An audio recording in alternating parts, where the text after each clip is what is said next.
Sorry mister দেব, আপনাকে আমি অসময় বিরক্ত করছি, কিন্তু ব্যাপারটা খুব জরুরি। কেন? Any legal problems? আপনাকে কেউ থ্রেট করছে, কেউ হুমকি দিচ্ছে, কেউ গুলি করার চেষ্টা করেছে, নাকি আপনাকে কেউ টার্গেট করেছে? না না, ওসব কিছু নয়। কেউ টার্গেট হতে পারে বলে আমার মনে হচ্ছে। কে কে টার্গেট হতে পারে? আমার কেন জানি মনে হচ্ছে ওই মধ্যবিত্ত সাধারণ মানুষ, আমার বোন আর বোনের সংসার, ওদের উপর টার্গেট করা হচ্ছে। সে তো হচ্ছেই। না না, এবার ওরা একটা বড় কিছু ঘটাবে। আপনি কিছু কি গেস করছেন?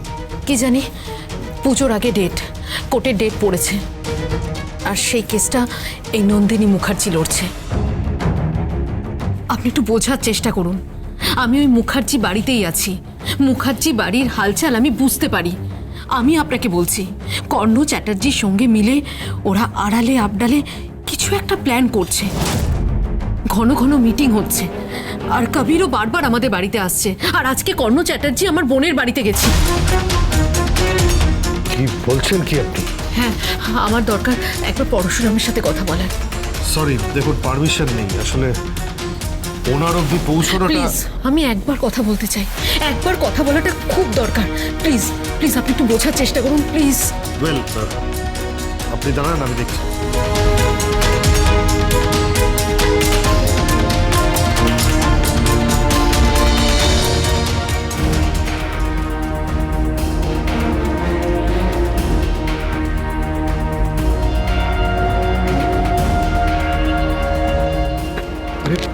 আরে এগুলো দাঁড়াও। আরে কি?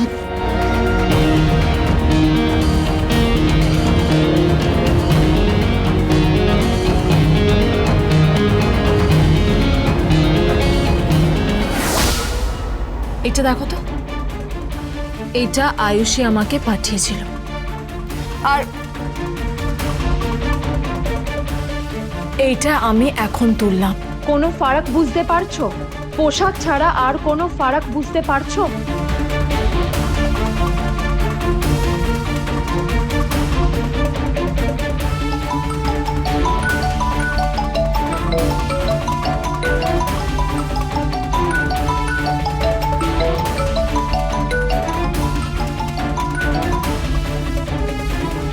অ্যাডভোকেট নন্দিনী মুখার্জি।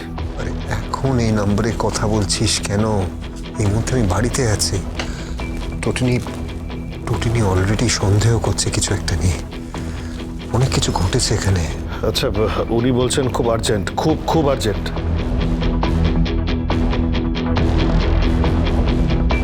আচ্ছা ঠিক আছে, তুই দে।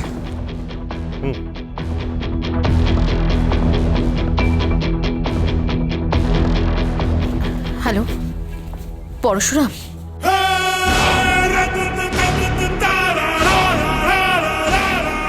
হ্যাঁ, কিন্তু কমন ম্যান পরশুরাম, অবতার নই।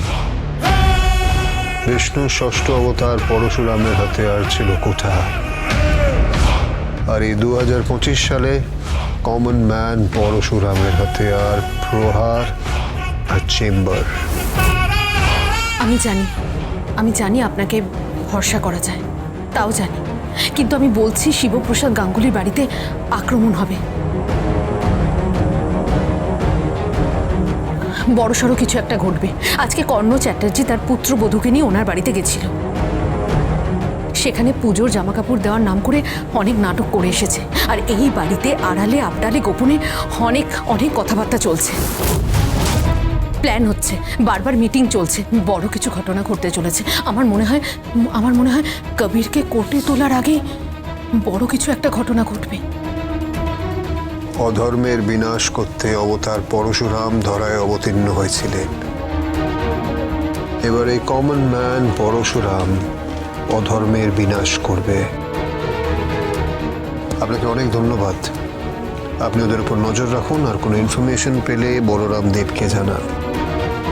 গাঙ্গুলি পরিবারের সুরক্ষার দায়িত্ব এবার থেকে আমার, সম্পূর্ণভাবে। ফোনটা রাখছি। এক মিনিট শুনুন। কি? আপনার কণ্ঠস্বরটা খুব চেনা চেনা লাগছে মাঝে মাঝে। হাজারো পরশুরাম ছড়িয়ে আছে শহরে, তাই কারোর না কারোর সাথে কণ্ঠস্বরের মিল পেতেই পারেন।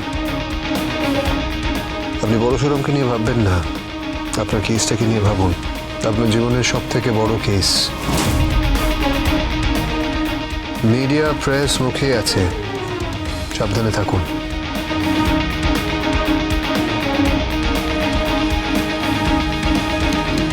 এই কণ্ঠস্বরটা খুব চেনা চেনা। আমি একজন ক্রিমিনাল লয়ার।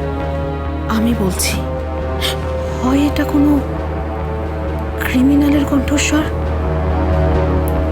আর না হয় কোনো কোথায় কোথায় এই কণ্ঠস্বরটা আমি শুনেছি? কোথায় কোথায় শুনেছি? কোথায়?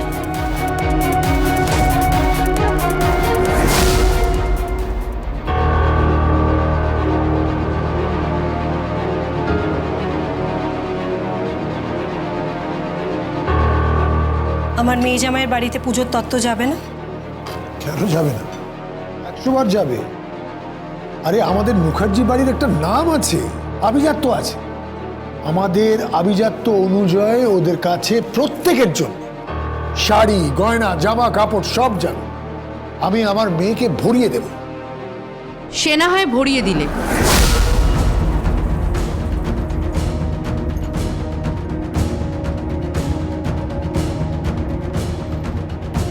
কিন্তু পড়তে পারবে তো?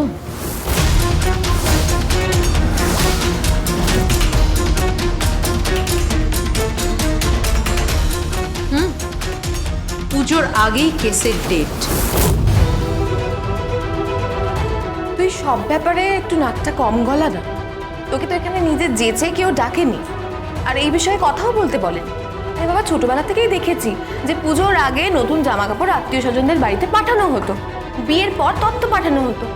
আজকে তুই হঠাৎ এরকম টন্ট করে কথা বলছিস কেন? তাই নাকি? ওই তটিনীর বাড়িতে তো যায়নি। কে বললো যাই? আমি বলছি গেছিল আরাধ্যা, কর্ণ চ্যাটার্জি নিজে গেছে। সবার জন্য জামা কাপড় নিয়ে গেছে। ওদের রিফিউজ করা হলো, জামা কাপড় ছুঁড়ে ফেলে দেওয়া হলো। অসভ্য মেয়ে। কোনো শিক্ষা দীক্ষা নেই, কোনো ক্লাস নেই, কোনো স্ট্যাটাস নেই। সুখ আছে,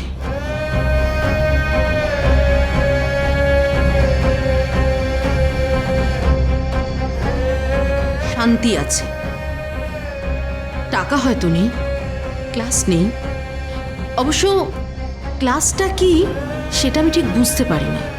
আচ্ছা, তোমরা যে বাড়িতে তত্ত্ব পাঠাবে সেই বাড়ির ক্লাসটা কি ক্রিমিনাল ক্লাস, তাই না? কবির তো মার্কা মারা ক্রিমিনাল, শিশু অপহরণকারী। দাদা, ওকে কিছু বলবে না? ও আমার মেয়ের শ্বশুর বাড়িকে অপমান করছে, আর তুমি চুপ করে বসে থাকবে, কিছু বলবে না ওকে? কি হচ্ছে কি নন্দিনী? কি হচ্ছে সব? কেন আরাধ্যার সম্পর্কে এরকম কথা বলছো? আরাধ্যা তো তোমার শত্রু নয়, একেবারেই নয়। সে তো এই বাড়ির মেয়ে। সেটা নিজের মেয়ের বেলায় তো মনে রাখোনি। তোমার মেয়ের কথা আমাকে বলতে এসো। কতগুলো middle class, third class value নিয়ে কি করে যে ওই ছেলেটার সঙ্গে আছে কে জানে। সারাটা জীবন শুধু অভাব আর অভাব আর অভাব। তবু সুখ আছে, সুখ। সুখ দিয়ে না পেট ভরে না, প্লিজ কিছু মনে করো না, কিন্তু সুখ দিয়ে কারোর পেট ভরে না, তার জন্য না টাকার দরকার হয়।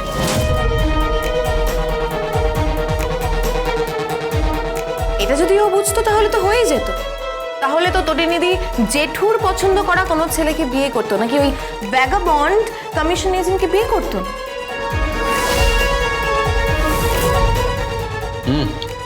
থাক না এইসব কথা। তোমরা যেটা পাঠাতে চাও পাঠিয়ে দাও না। এসব নিয়ে আলোচনা করে কী লাভ আছে? ছেড়ে দাও। আলোচনা তো করতেই হবে। মেয়ের সবে বিয়ে দিয়েছি, তার বাড়িতে প্রথমবার পুজোর তত্ত্ব যাবে, তারপর আমাদের বাড়িতে পুজো হবে, তার নিমন্ত্রণ করতে হবে। এই সামাজিকতাগুলো তো আমাদের করতেই হবে, তাই না? পাবে না সামাজিকতা করার মতো সময়। পরশুরাম।